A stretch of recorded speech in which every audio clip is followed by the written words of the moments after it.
প্রিয় শিক্ষার্থীরা, আশা করি সবাই ভালো আছো। আজ আমি আবারও শুরু করতে যাচ্ছি তিতাঙ্গাল ক্যাড স্কুল অ্যান্ড কলেজের উদ্যোগে অনলাইন ক্লাস। আজকের অনলাইন ক্লাসে সবাইকে স্বাগত। আজ তোমাদেরকে আমি দেখাবো গণিতের দশম অধ্যায়ের জ্যামিতি বিষয়, জ্যামিতির উপপাদ্য 1। জ্যামিতির উপপাদ্য 1। এখন উপপাদ্য 1 হচ্ছে বৃত্ত সংক্রান্ত উপপাদ্য। বৃত্ত সংক্রান্ত উপপাদ্যের মধ্যে বৃত্তের যে বিষয়গুলি আছে, বৃত্তের মধ্যে কি কি বিষয় থাকে সেগুলি তোমাদেরকে প্রথমে ধারণা দেওয়ার চেষ্টা করছি। সেটি হচ্ছে বৃত্তের মধ্যে প্রথমেই বিন্দু থাকতে হবে। বিন্দু ছাড়া বৃত্ত তৈরি করা সম্ভব নয়, তোমরা জানো। বিন্দু থাকে, তারপরে থাকে হচ্ছে পরিধি থাকে, ব্যাস থাকে, ব্যাসার্ধ থাকে, জ্যা থাকে, তারপরে বৃত্তাংশ থাকে, কোণ থাকে, অনেক কিছু থাকে।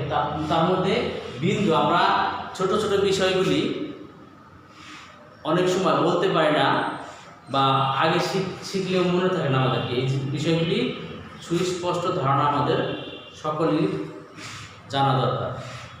দেখো, বিন্দু কাকে বলে? এখন অনেকে তোমাদের যদি বলি যে বিন্দু কাকে বলে, তোমরা অনেকে বলতে পারবে না। অথচ খুব সহজ একটা বিষয়, যা তোমরা পূর্বের ক্লাস অর্থাৎ অনেক নিচের ক্লাসে, ক্লাস 2 বা 1 বা 3 পড়ে আসছে।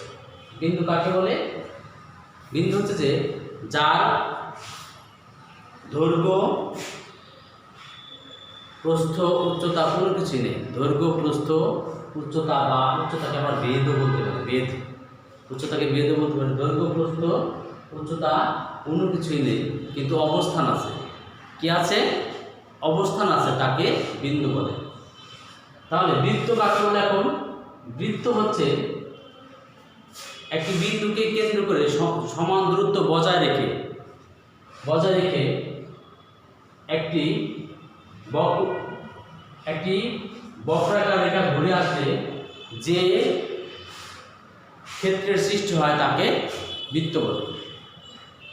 তাহলে সেই বৃত্তের মধ্যে এখানে বলছে যে উপপাদ্য 1 নম্বর বলছে বৃত্তের কেন্দ্র ও ব্যাস ভিন্ন কোনো জ্যায়ের মধ্যবিন্দুর ব্যাস ভিন্ন জ্যা। এখন আমরা যেহেতু উপস্থিত আছে যে আমি কেন্দ্র শিখেছি, কেন্দ্র কাকে বলে, এবার আমরা ব্যাস শিখি। ব্যাস হচ্ছে যে বৃত্তের পরিধির এক প্রান্ত থেকে কেন্দ্র দিয়ে অপর প্রান্তের সংযোগ সরলরেখার যে দৈর্ঘ্য তাকে বলা হয় ব্যাস। অর্থাৎ বৃত্তের পরিধি থেকে কেন্দ্রগামী সংযোগ সরলরেখাকে ব্যাস বলে। পরিধির অপর প্রান্ত পর্যন্ত, পরিধির এক প্রান্ত থেকে কেন্দ্রগামী অপর প্রান্ত পর্যন্ত সংযোগ সরলরেখাকে ব্যাস বলে। আমি আবারও বলছি, পরিধির এক প্রান্ত থেকে কেন্দ্রগামী, অবশ্যই কেন্দ্র দিয়ে যেতে হবে, অপর প্রান্ত পর্যন্ত দূরত্বকে ব্যাস বলে। আর ব্যাসার্ধ হচ্ছে যে ব্যাসের অর্ধেক, অর্থাৎ কেন্দ্র থেকে পরিধি পর্যন্ত দূরত্বকে ব্যাসার্ধ বলে। কেন্দ্র থেকে পরিধি পর্যন্ত দূরত্বকে ব্যাসার্ধ বলে। আর জ্যা হচ্ছে পরিধির যে কোনো দুইটি বিন্দুর সংযোগ সরলরেখাকে, পরিধির যে কোনো দুইটি বিন্দুর সংযোগ সরলরেখাকে জ্যা বলে।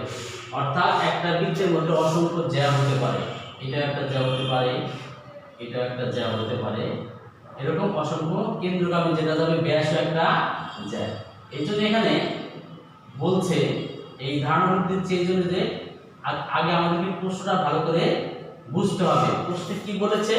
প্রশ্নে বলেছে বৃত্তের কেন্দ্র ও ব্যাস ভিন্ন কোনো জ্যায়ের মধ্যবিন্দুর সংযোগ রেখাংশ ওই জ্যায়ের উপর লম্ব। আবার এখানে রেখাংশের কথাটা যেহেতু এসছে, আমি একটু রেখাংশ কথাটা বলে নিই। রেখাংশ হচ্ছে যে একটি রেখার মধ্যে যে অনেকগুলো বিন্দু, একটা রেখার অংশ বিশেষকে বলা হয় রেখাংশ। অর্থাৎ একটা রেখাংশ অনেকগুলো বিন্দু যদি থাকে, তাহলে প্রতি দুইটি বিন্দুর সংযোগে রেখাংশ তৈরি হয়। তাহলে এবার আমরা বৃত্তের কেন্দ্র ও ব্যাস ভিন্ন কোনো জ্যায়ের মধ্যবিন্দু সংযোগ রেখাংশ ওই জ্যায়ের উপর লম্ব, এটি আমরা দেখি বিশেষ নির্বাচনে যাই।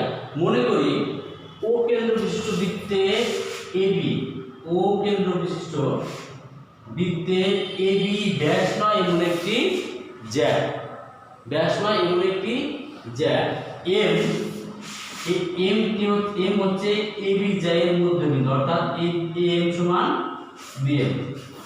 যেহেতু মধ্যবিন্দু তাহলে এম সমান অবশ্যই বিএম হবে।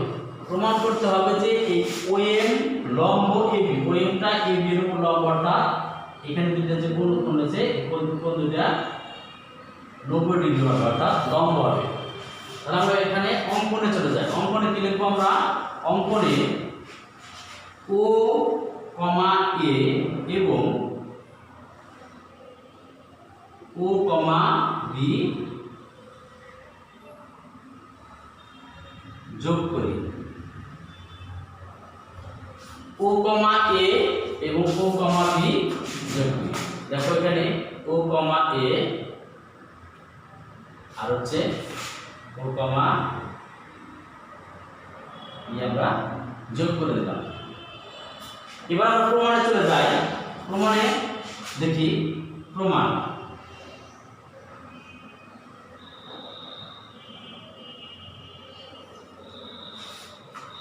এখানে ও কমা এ এবং ও কমা বি যখন যোগ করেছি তখন এখানে দুইটি ত্রিভুজ উৎপন্ন হয়েছে, দুইটি ত্রিভুজ উৎপন্ন হয়েছে। এরকম ত্রিভুজ ও এ এম এবং ত্রিভুজ ও বি এম, এই দুই ত্রিভুজের মধ্যে ত্রিভুজ ও এ এম এবং ত্রিভুজ ও বি এম এর আমরা লিখতে পারি ও এ সমান ও বি। এটা লিখতে পারি কেন? আমরা জানি যে বৃত্তের সকল ব্যাসার্ধ পরস্পর সমান।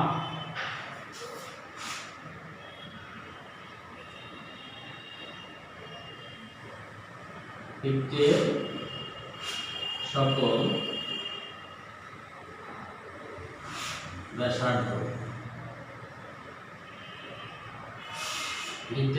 ব্যাসার্ধ পরস্পর সমান। অথবা আমরা লিখতে পারি একই বৃত্তের ব্যাসার্ধ। একই বৃত্তের ব্যাসার্ধ, একই বৃত্তের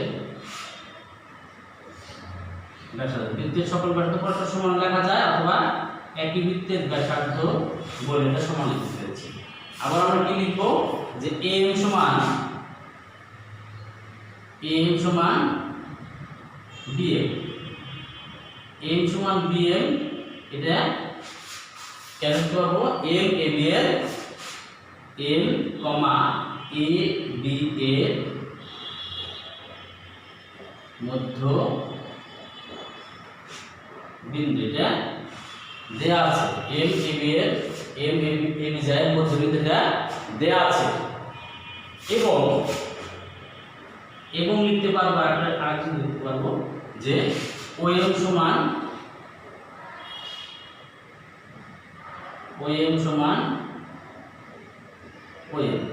এটা হচ্ছে সাধারণ বাহু। এটা ত্রিভুজের মধ্যে এটা কমন সাধারণ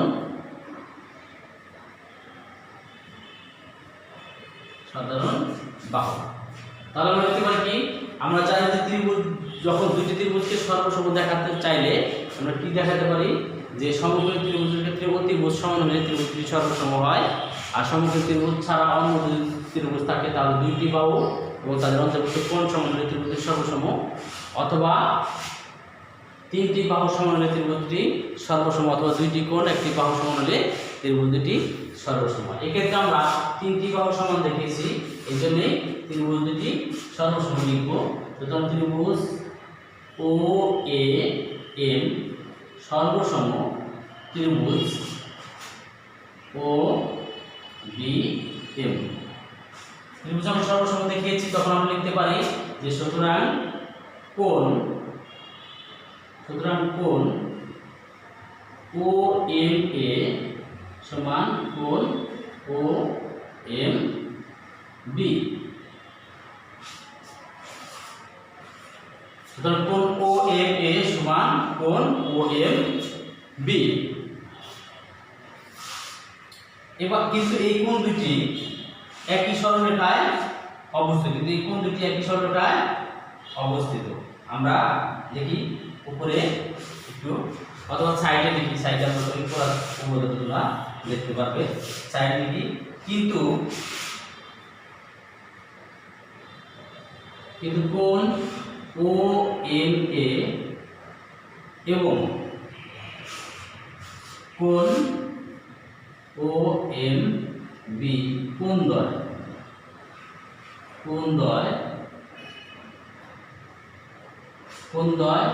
রৈখিক যুগল কোণ,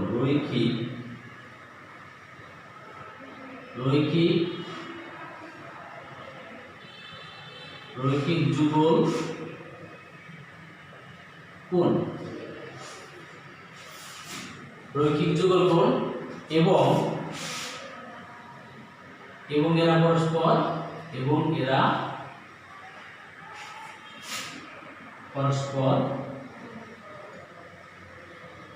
পরস্পর সমান।